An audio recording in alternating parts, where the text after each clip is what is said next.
Be ready on the count of 3, 2, 1, start.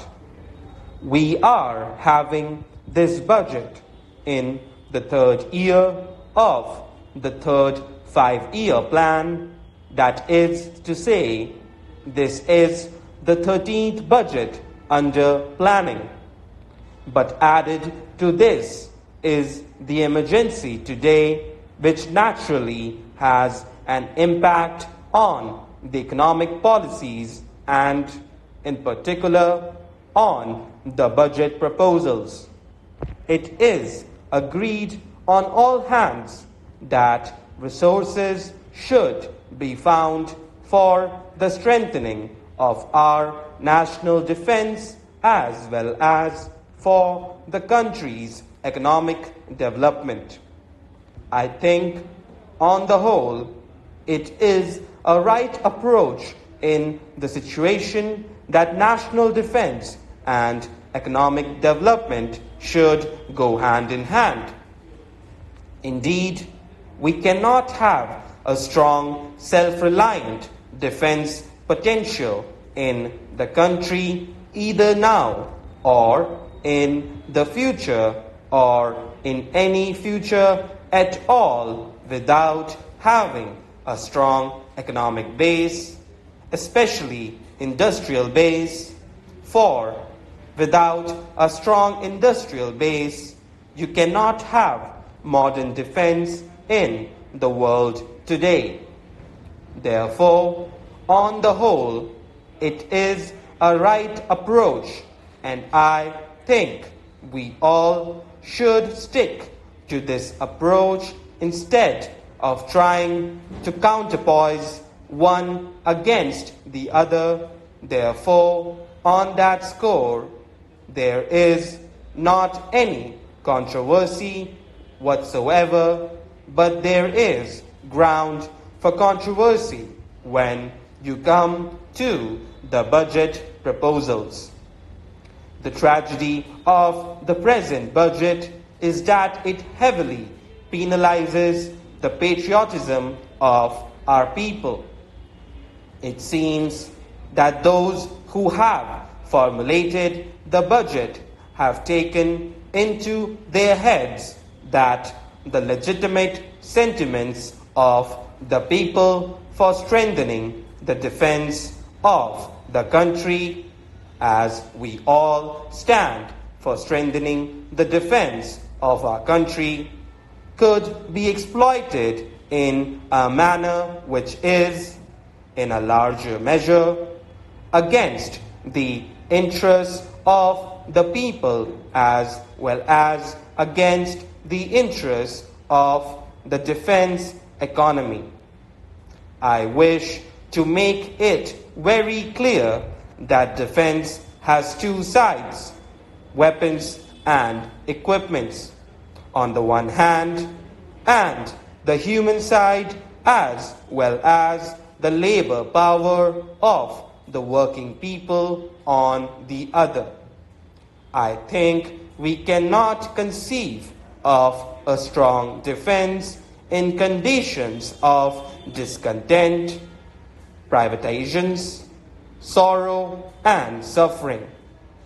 I think we will have to evolve a policy whereby the resources of the country could be mobilized simultaneously with the harnessing of the willing labor, power, enthusiasm, and initiative of our working people.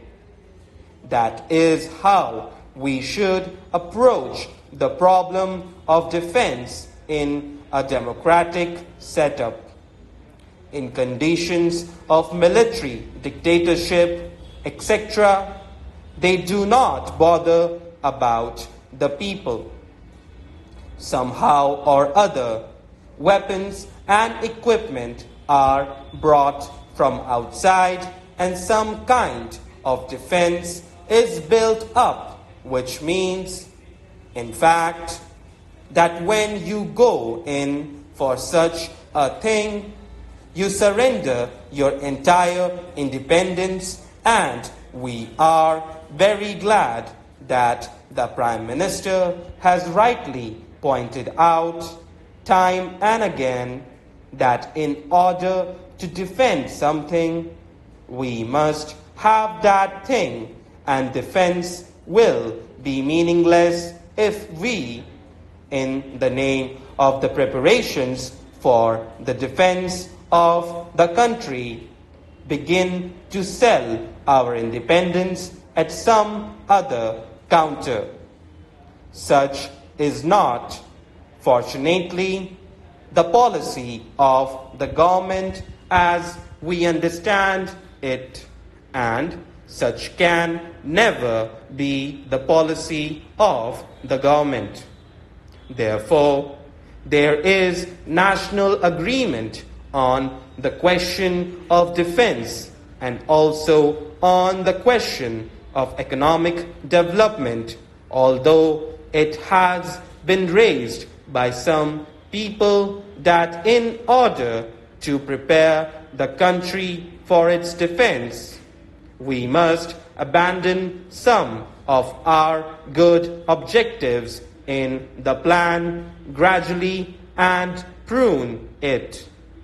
But by and large, the government, at least in theory, has not accepted it, and we would also like the government not to accept it in point of fact, because, as I said, no defense worthy of a great independent nation like ours can ever be built except on the foundations of a solid, growing, strong economy. Now, therefore, Madam Deputy Chairman, where does the controversy arise between ourselves and the government? The controversy arises on the question of finding resources, and the question to be asked today is how to set about the task of fulfilling the needs of the situation as a whole and the emergency in particular, and where to find and how to find the resources for the purpose. This is the point of departure as far as we and the government are concerned, and I should presently go into the question of pointing out to you that the government's approach and the line of action is certainly not one which was inescapable or unavoidable in the situation. It was possible for the government to raise the resources without going in for some of the harsh economic burdens which they have decided to impose upon the people. Let me come to the question of the compulsory deposit scheme. Here, we have been supporting compulsory deposits.